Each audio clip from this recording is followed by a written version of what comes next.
नमस्कार साथियों, स्वागत है मेरे YouTube channel education makes future bright में। आज हम जल या वाटर पढ़ेंगे। सबसे पहले जो पृथ्वी पर जल है, जल पृथ्वी पर लगभग 3/4 भाग या 3/4 भाग पर जल है। पृथ्वी का 3/4 भाग, या ये भी कह सकते हैं कि पृथ्वी पर 75% पानी है और 25% हिस्से पर जीवन है। जितने भी जीव जंतु हैं वो 25% हिस्से में है, बाकी 75% हिस्से में क्या है? पानी है। जल को तत्व न कहकर इसको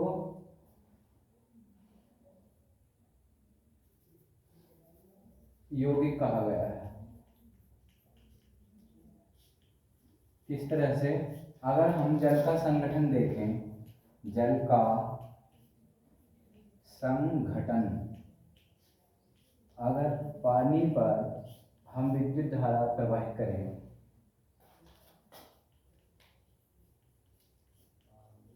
विद्युत धारा अगर प्रवाहित करें तो ये हाइड्रोजन और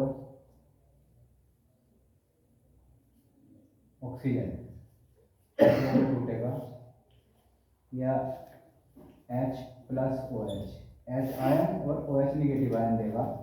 इसमें क्या है कि अगर हम देखें तो जल के संघटन में जल में दो अवयव मिले हुए हैं, एक तो है हाइड्रोजन, दूसरा है ऑक्सीजन। जल के जो अवयवी तत्व हैं, अवयवी तत्व मुख्यतः दो होते हैं। कौन कौन से? हाइड्रोजन और ऑक्सीजन।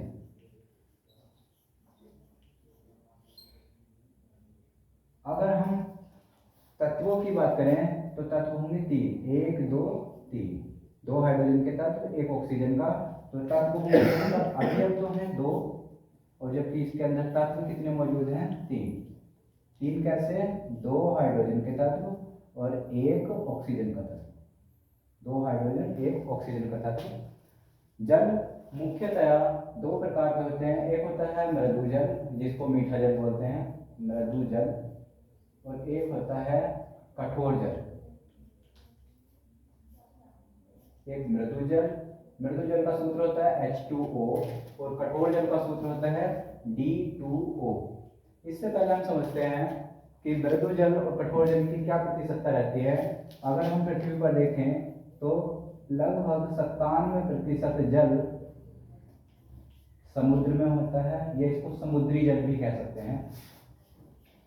2% ग्लेशियर या बर्फ के रूप में होता है, और 1% जल होता है भूमिगत जल। भूमिगत जल, ये 1% जल जो भूमिगत जल है, ये ही दैनिक जीवन में उपयोगी है, या जितना भी जीवन है उसके जीने के लिए ये 1% जल ही उपयुक्त होता है। वर्षा का पानी लीच आउट होकर, यानी कि छन छन कर, धीरे धीरे छनकर पृथ्वी की परतों से छनकर पृथ्वी की निचली परतों में एकत्र होता है। इस जल को कहते हैं भूमिगत जल। भूमिगत जल, ये भूमिगत जल जो 1% होता है, ये ही जीवन के लिए उपयोगी होता है। सारी जैव रासायनिक क्रियाएं इसी 1% जल पर निर्भर करती हैं। आगे पढ़ते हैं जल के मुख्य गुण क्या क्या होते हैं। 2 तरह के गुण होते हैं जल के, एक होता है भौतिक गुण, दूसरे होते हैं रासायनिक गुण। भौतिक और रासायनिक। भौतिक का मतलब ऐसे गुण जो दिखाई दें, जिनको हम पहचान सके देखकर, उसको हम बोलते हैं भौतिक गुण, और जिनको हम देख नहीं सकते उनको कहते हैं हम रासायनिक। भौतिक गुण में पहला गुण है भौतिक गुण, जल जो होता है रंगहीन होता है। रंगहीन, अगर हम जल को देखें तो उसका कोई भी रंग नहीं होता, जिस भी पदार्थ के साथ उसको मिलाएंगे वो उसी का रंग ले लेगा।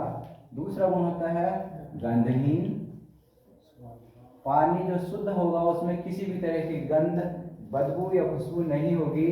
और तीसरा होता है स्वादहीन। स्वादहीन यानी कि जो शुद्ध जल होगा उसका कोई भी स्वाद नहीं होता। दूसरे आते हैं जल के रासायनिक गुण। रासायनिक गुण, रासायनिक गुण कौन कौन से होते हैं भाई? पहला विलेयता।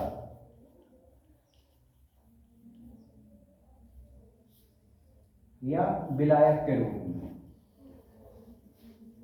विलायक के रूप में। तीन तरह के पदार्थ होते हैं। पहले हैं विलेय, इसको समझ लेना सही से, विलेय। दूसरा होता है विलायक और तीसरा होता है विलयन। जो वस्तुएं घुलती हैं या जो पदार्थ घुलते हैं, घुलने वाले पदार्थ, घुलने वाले पदार्थ क्या कहलाते हैं भाई? विलेय कहलाते हैं। जैसे चीनी, नमक आदि, नमक आदि। जो पदार्थ अपने अंदर दूसरे पदार्थ को घोलते हैं उन्हें विलायक कहते हैं, या घोलने वाले पदार्थ। जैसे पानी, तेल आदि। कुछ चीजें पानी में घुलती हैं और कुछ तेल में घुलती हैं। तीसरे नंबर पर आता है विलयन। विलयन क्या है? विलेय प्लस विलायक। विलेय मतलब घुलने वाली चीजें या घुलने वाले पदार्थ, और विलायक जो अपने अंदर घोलते हैं। इन दोनों का के मिलने से जो बनेगा उसको कहेंगे विलयन। जैसे शरबत का बनना, शरबत में हम क्या करेंगे? पानी लेंगे और पानी में चीनी और नमक स्वाद अनुसार डालेंगे। जब उनको आपस में घोलेंगे, मिक्स कर देंगे, तो हमारे पास क्या बनेगा? शरबत बनेगा, और शरबत होगा विलयन। इस प्रकार ये एक जल का रासायनिक गुण है। दूसरा जल का रासायनिक गुण होता है धातुओं के साथ क्रिया। धातुओं के साथ क्रिया। जल हमेशा धातुओं के साथ क्रिया करता है। जैसे उदाहरण के लिए, अगर सोडियम धातु की क्रिया हम पानी के साथ कराएं, जल के साथ कराएं, तो क्या बनेगा? उसके हाइड्रोक्साइड बनते हैं। सोडियम धातु है, इसकी क्रिया हम कर रहे हैं पानी से। पानी से क्रिया करने पर क्या बनेगा? NaOH, sodium hydroxide, sodium hydroxide plus H2, hydrogen gas है। ठीक है, अब इसको बैलेंस कर देते हैं। 2 NaOH और 2 H2, हाइड्रोजन गैस और सोडियम हाइड्रोक्साइड बनेगा। अगर दूसरा देखें, अगर हम आयरन एक धातु होती है, आयरन की क्रिया अगर हम जल के साथ करें तो ये ऑक्साइड बनाता है, FeO प्लस H2। बैलेंस कर लेते हैं, H2FeO बिल्कुल सही है। ये बनेगा फेरिक ऑक्साइड। Ferric oxide. साधारणतः हम कह सकते हैं, अगर जल की क्रिया धातुओं से करें तो या तो हाइड्रोक्साइड बनेंगे और या ऑक्साइड बनेंगे।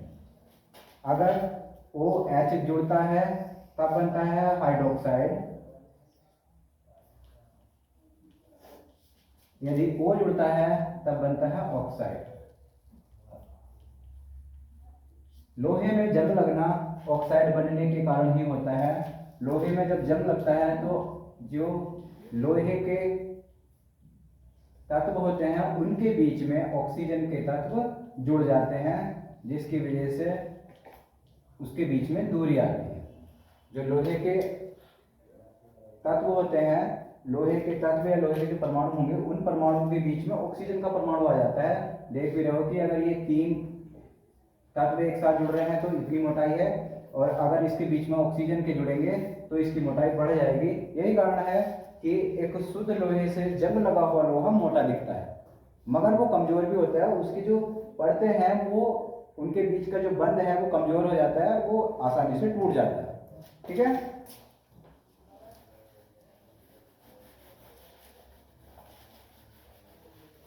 शुरुआत में हमने बात करी थी कि पानी दो तरह का होता है, एक होता है मृदु जल, एक होता है कठोर जल। मृदु जल और कठोर जल को कैसे पहचानते हैं भाई? अगर हम साबुन के साथ, अगर हम साबुन को दोनों जल में घोलें, मृदु जल में और कठोर जल में, आसानी से पहचान सकते हैं। मृदु जल में साबुन क्या करेगा? अधिक झाग देगा। साबुन झाग देता है, अगर अधिक झाग देगा तब तो है मृदु जल, और अगर झाग कम देता है, कम झाग देगा तो कहलाएगा कठोर जल। कम झाग देगा तो कठोर जल, और ज्यादा झाग देगा तो मृदु जल। इसके लिए मैंने एक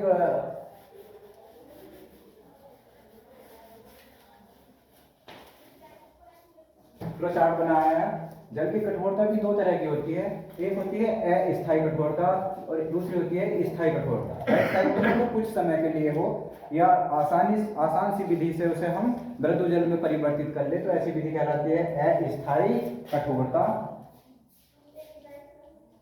और दूसरी होती है स्थायी कठोरता। स्थायी कठोरता मतलब जिसको आसानी से अलग न किया जा सके, जिससे आसानी से मृदु जल प्राप्त न किया जा सके। अस्थायी कठोरता कब होती है? जब पानी के अंदर कैल्शियम और मैग्नीशियम के बाइकार्बोनेट मिले होते हैं। पानी के अंदर जब कैल्शियम और मैग्नीशियम के बाइकार्बोनेट मिले होंगे तब होगी अस्थायी कठोरता। अस्थायी का मतलब हुआ जिसको हम कुछ आसान सी विधि के द्वारा ही मृदु जल में परिवर्तित कर लें। पहली विधि है इस अस्थायी कठोरता को दूर करने की, पहली विधि है ऐसे पानी को उबालकर हम अस्थायी कठोरता को दूर कर सकते हैं। जैसे ये समीकरण के माध्यम से है CaHCO3। CaHCO3 होता है calcium bicarbonate, calcium bicarbonate. Calcium bicarbonate को जो हम गर्म करेंगे, ये एक त्रिभुज बना हुआ है, इसका मतलब होता है गर्म करना विज्ञान की भाषा में। जहां कई चीजों को गर्म करते हैं वहां एक ट्रायंगल या त्रिभुज बना देते हैं, इससे हमें लिखना नहीं पड़ता और हम समझ जाते हैं कि ये गर्म करने के लिए चिन्ह बना हुआ है। ठीक है। CaHCO3 मिले हुए पानी को जब हम गर्म करेंगे तो CaCO3 कैल्शियम कार्बोनेट बनेगा, कैल्शियम कार्बोनेट। ये कैल्शियम कार्बोनेट एक प्रेसिपिटेट के रूप में पानी, जो जिस बर्तन में हमने पानी लिया है उसकी तली में बैठ जाएगा। कुछ मात्रा में CO2 निकलेगी और कुछ मात्रा में उसमें पानी बन जाएगा, जिसको हम क्या कहेंगे? शुद्ध जल या मृदु जल कहेंगे। अगर अस्थायी कठोरता है, अस्थायी कठोरता मतलब कैल्शियम और मैग्नीशियम के बाइकार्बोनेट मिले हुए हैं, तो उन्हें अलग करने के लिए हम क्या कर सकते हैं? साधारण सी विधि अपनाकर हम उसको मृदु जल में परिवर्तित कर सकते हैं, उसको उबालकर। दूसरी विधि है, अगर अस्थायी कठोरता वाला जल है उसमें क्या करें? हम थोड़ा सा चूना मिला दें। ये एक समीकरण के माध्यम से समझेंगे। CaHCO3 कैल्शियम बाइकार्बोनेट है, ये कैल्शियम बाइकार्बोनेट में थोड़ा सा हमने चूने का पानी मिला दिया, चूना मिला दिया, CaOH का whole twice, calcium hydroxide. Calcium hydroxide इसके साथ क्रिया करेगा, ये बना देगा कैल्शियम कार्बोनेट और पानी मिल जाएगा हमें। कैसा पानी? शुद्ध पानी या मृदु जल जिसको हम कहेंगे। दूसरे प्रकार की कठोरता थी स्थायी कठोरता। ऐसी कठोरता जिसको अलग करना मुश्किल कार्य होता है उसको कहते हैं स्थायी कठोरता। और स्थायी कठोरता कब होती है? जब जल के अंदर magnesium chloride, magnesium sulphate, calcium chloride और कैल्शियम सल्फेट की अशुद्धियां मिली होती हैं। जब पानी के अंदर magnesium chloride, magnesium sulphate, calcium chloride और कैल्शियम सल्फेट की अशुद्धियां मिली होंगी तब वो जल कहलाएगा स्थायी कठोरता वाला जल। ठीक है। इसको अलग करने के लिए या इन अशुद्धियों को जल से निकालने के लिए दो विधि इस्तेमाल की जाती है। पहली है धावन सोडा विधि, धावन सोडा जिससे हम कपड़े धोते हैं, सर्फ। दूसरी है परम्यूटेड विधि या जियोलाइट विधि। धावन सोडा विधि से क्या होगा?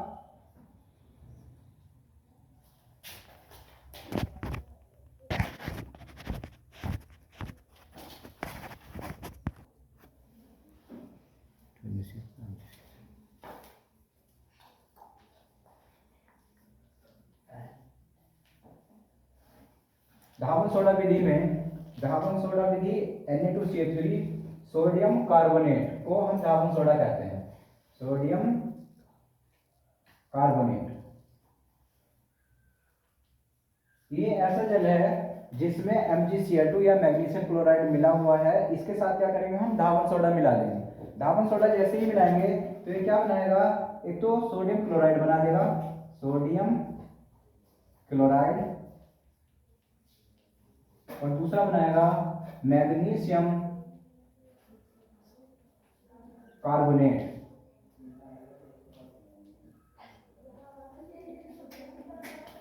ये मैग्नीशियम कार्बोनेट और सोडियम, मैग्नीशियम कार्बोनेट अघुलनशील होगा। ये क्या करेगा, पानी के नीचे या जल की जिस भी पॉट में हमने जल ले रखा है उसकी तली में बैठ जाएगा, जिससे हमें मृदु जल प्राप्त हो जाएगा। दूसरी विधि है परम्यूटेट विधि या जियोलाइट विधि। परम्यूटेट या जियोलाइट विधि, इसका सामान्य सूत्र होता है Na2Z। Na2Z, Na2Z को हम कहते हैं sodium aluminium silicate, sodium aluminium silicate, sodium aluminium silicate, जिसमें Z बराबर होता है Al2Si2O8 into H2O, और सोडियम इसमें अलग लगा हुआ है। या Z को हम कह सकते हैं कि इस पूरे सूत्र के लिए हमने लगा रखा है Z। इस Z का सूत्र होगा Z बराबर Al2Si2O8 into H2O। इतना लंबा सूत्र ना लिखकर हम सीधे सीधे लिख लेते हैं Na2Z, Na2Z।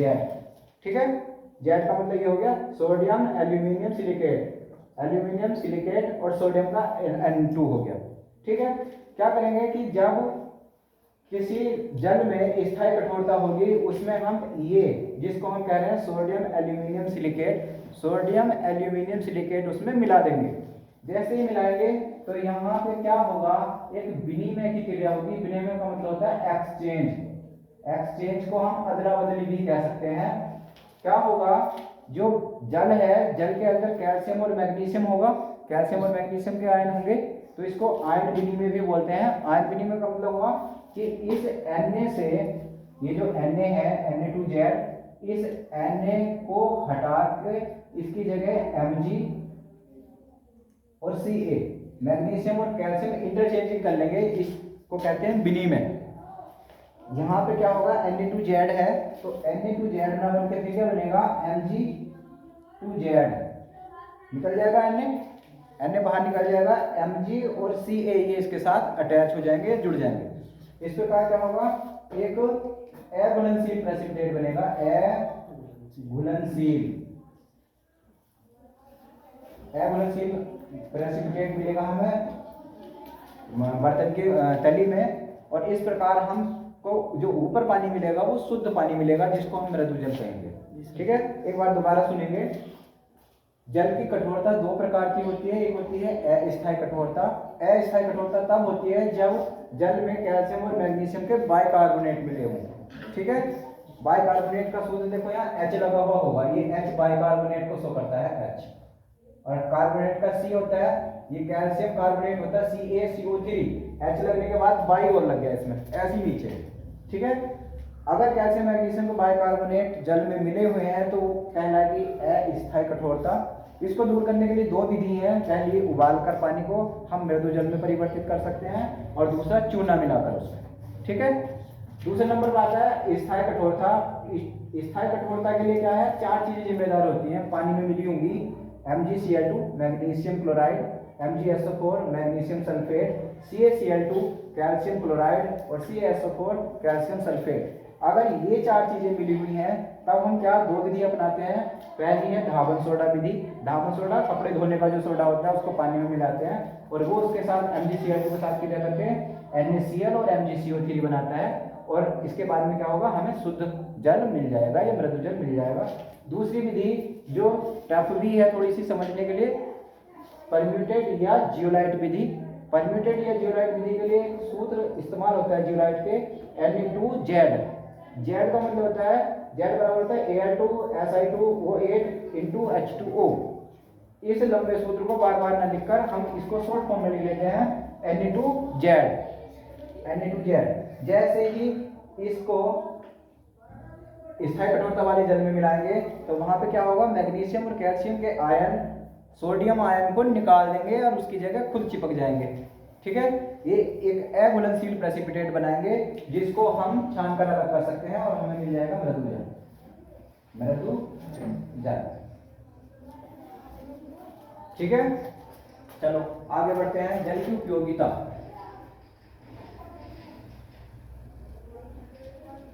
कौन सा जल उपयोगी है और कौन सा उपयोगी नहीं है, दो तरह के मैंने बताया आज। एक मृदु जल है और दूसरा कठोर जल। कठोर जल का कहीं भी उपयोग नहीं होता है। मृदु जल का उपयोग होगा, कठोर जल का कहीं भी उपयोग नहीं होता। दो तरह से हम उपयोग करते हैं, या तो दैनिक जीवन में या इंडस्ट्रियल में। जो फैक्ट्री होती है, फैक्ट्री में भी पानी इस्तेमाल होता है, तो वहां पर भी कठोर जल का इस्तेमाल नहीं करते। और मृदु जल हर जगह इस्तेमाल होता है। जितने भी कार्य हैं, नहाना, खाना बनाना, कपड़े धोना, जितनी भी जैव रासायनिक क्रियाएं हमारे शरीर में होती है, सब में जल चाहिए, तो सब के लिए हम मृदु जल इस्तेमाल करते हैं। और इंडस्ट्री लेवल पर, जिसको हम कह सकते हैं फैक्ट्री में जो पानी इस्तेमाल होता है, तो फैक्ट्री में भी मृदु जल ही इस्तेमाल होता है। कठोर जल इस्तेमाल नहीं होता। क्यों नहीं होता? क्योंकि कठोर जल में अशुद्धियाँ ज़्यादा मिली होने के कारण ये क्या करेगा, पाइप में सिल्ट बनाता है। सिल्ट कहते हैं पपड़ी, पाइपों में पपड़ी बनाएगा, जिसकी वजह से बॉयलर जल्दी खराब हो जाएंगे। इसलिए मृदु जल का इस्तेमाल किया जाता है।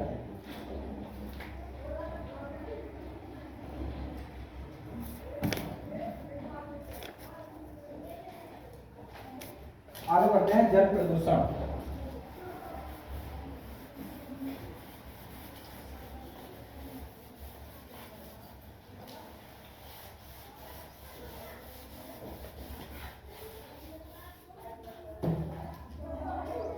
जल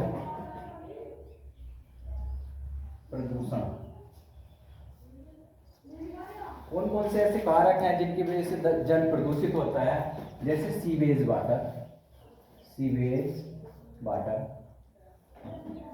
पेस्टिसाइड,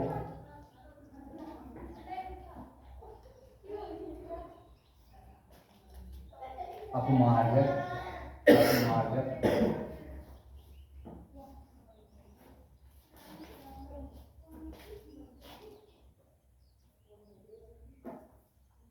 इंडस्ट्रियल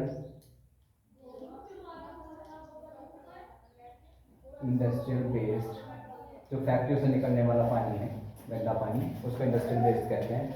सीवेज वाटर, जो लैट्रिन के टैंक का पानी निकलता है, वो भी जल प्रदूषण कोज करता है। पेस्टिसाइड, खेतों में जो दवाइयाँ इस्तेमाल होती हैं, वो भी जल प्रदूषण करती है।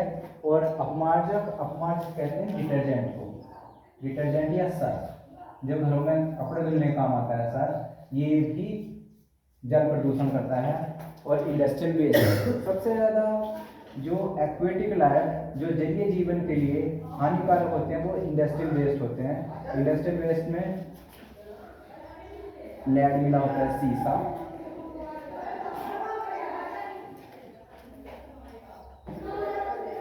प्लास्टिक मिला होता है,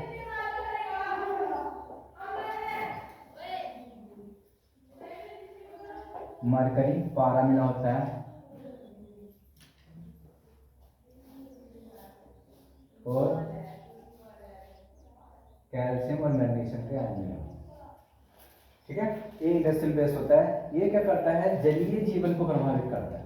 जलीय जीवन जल में रहने वाले जितने भी जंतु हैं, जैसे मछली, कछुआ, सांप, जोंक, केकड़ा, इस तरह के जितने भी जीव जो जल के अंदर रहते हैं, वो प्रभावित होते हैं।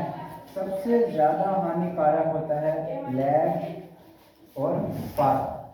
ये जो जलीय जीवन है उसको पूरी तरह नष्ट करता है। ठीक है, प्लास्टिक, ट्रेस अमाउंट में कुछ मात्रा में प्लास्टिक जाता है, तो प्लास्टिक भी कैंसर कोज करता है, कैंसर के लिए जिम्मेदार होता है प्लास्टिक। और पारा भी, ठीक है, निमेटल डिसीज होती है, उसके लिए जिम्मेदार होता है मिनीमेटल डिसीज, पारे की कमी से, पारे की उपस्थिति में, मतलब प्लास्टिक की वजह से कैंसर और शीशे की वजह से ये कई बार हमारे अंदर भी कमियां करता है। कि जैसे जो पेट्रोल होता है, पेट्रोल में लेड या शीशा मिला होता है, ये क्या करता है, श्वसन संबंधी बीमारी, श्वसन संबंधी बीमारी करता है। ये सीधे सीधे कह सकते हैं ये फेफड़े का कैंसर करता है, फेफड़े का कैंसर। फेफड़ों में क्या करेगा, जो शीशे के कण होते हैं वो बहुत छोटे होते हैं, ये कोशिकाओं के बीच से भी निकल जाते हैं, तो कोशिकाओं को मारेंगे। अब हम हमारे फेफड़े श्वसन के लिए हम हमारे फेफड़े कार्य करते हैं, वो श्वास नली के द्वारा आई हुई हवा फेफड़ों में पहुंचती है और फेफड़ों में ये शीशे के कण फेफड़ों को नुकसान पहुंचाते हैं, जिसकी वजह से होता है फेफड़ों का कैंसर। ठीक है, आज हमने जल, वाटर, पानी, नीर, तो जो भी कहें, हमने आज इसको पढ़ने का प्रयास किया है। आज हमने जल के अंतर्गत जल के भौतिक गुण, जल के रासायनिक गुण, जल कहाँ कहाँ उपयोगी है और जल कितने प्रकार की, जल में अशुद्धियाँ होती हैं, ये जल कितने प्रकार का होता है, मृदु जल और कठोर जल। मृदु जल और कठोर जल के बाद में हमने ये जाना कि जल कितने प्रतिशत पृथ्वी पर होता है, कितने प्रतिशत हमारे यूज का है, कितने प्रतिशत हमारे यूज का नहीं है। ठीक है, एक लास्ट में एक पॉइंट और बचा है हमारा, जल संरक्षण। जल संरक्षण, जल संरक्षण, संरक्षण का मतलब होता है, संरक्षण का मतलब है सेविंग या सेव करना, किसी चीज को बचाना संरक्षण कहलाता है। इंग्लिश में बोलते हैं कंजर्वेशन। कंजर्वेशन, कंजर्वेशन का मतलब होता है, इस शब्द का मतलब होता है किसी भी चीज को बचाना। अब जल की बात है तो हम जल की बात करेंगे कि जल संरक्षण का मतलब होता है जल को बचाना। जल को बचाने के लिए मुख्यतः 3-4 स्टेप हैं। क्या कर सकते हैं भाई हम जल को बचाने के लिए? किसान भी जल को बचाते हैं अपने खेतों में, जो उसके खेत होते हैं, खेतों की मेड़बंदी करके, खेतों की मेड़बंदी करेगा तो क्या होगा, उससे मेड़ जब ऊंची करेगा तो उसके अंदर ज़्यादा पानी रुकेगा, वो पानी धीरे धीरे छनकर भूमि की निचली परतों में जाएगा, जो भूमिगत जल बनाएगा। जो शुरुआत में हमने बात करी थी कि जो भूमिगत जल है वो 1% होता है, उस 1% में वो बढ़ावा करेगा, जिससे क्या होगा कि भूमिगत जल का स्तर बढ़ेगा और भूमिगत जल का स्तर बढ़ने के बाद जो नल हैं और नलकूप हैं हमारे, वो साल भर हमें पानी देते रहेंगे। दूसरा क्या कर सकते हैं भाई इसके लिए? नए डैम बनाकर, नए डैम बनाकर भी हम जल संरक्षण कर सकते हैं, और पुरानों की मरम्मत करके, पुराने डैम की मरम्मत करके, पुराने डैम जो हमारे जो दीवारें टूट गई हैं, कहीं दरार है या कहीं पानी रिस रहा है, तो वहाँ पर क्या करेंगे, पानी को रोक लेंगे, जिसकी वजह से रुका हुआ पानी धीरे धीरे छनकर भूमि की दूसरी परतों में जाएगा और भूमिगत जल के रूप में एकत्रित होगा। और तीसरा हमारा होता है जो ग्रामीण स्तर पर भी है, तालाबों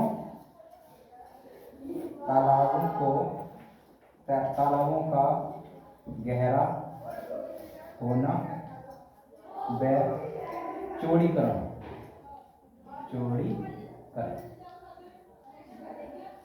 जल संरक्षण के लिए हम क्या कर सकते हैं? गांव स्तर पर तालाबों को की साफ सफाई करें और तालाबों को गहरा करना है।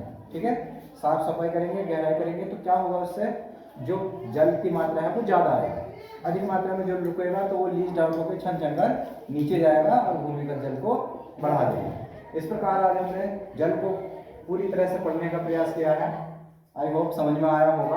ठीक है, एक क्वेश्चन भी है कि जल दिवस कब मनाया जाता है? विश्व जल दिवस, विश्व जल दिवस कब मनाते हैं भाई? 22 मार्च। ठीक है, 22 मार्च को विश्व जल दिवस मनाया जाता है। इसमें समाज के सभी वर्गों को प्रोत्साहित किया जाता है कि आगे बढ़ें और जल को संरक्षित करें। ठीक है, जितना भी हो सके जल को बचाएं, जल की वेस्टेज ना करें।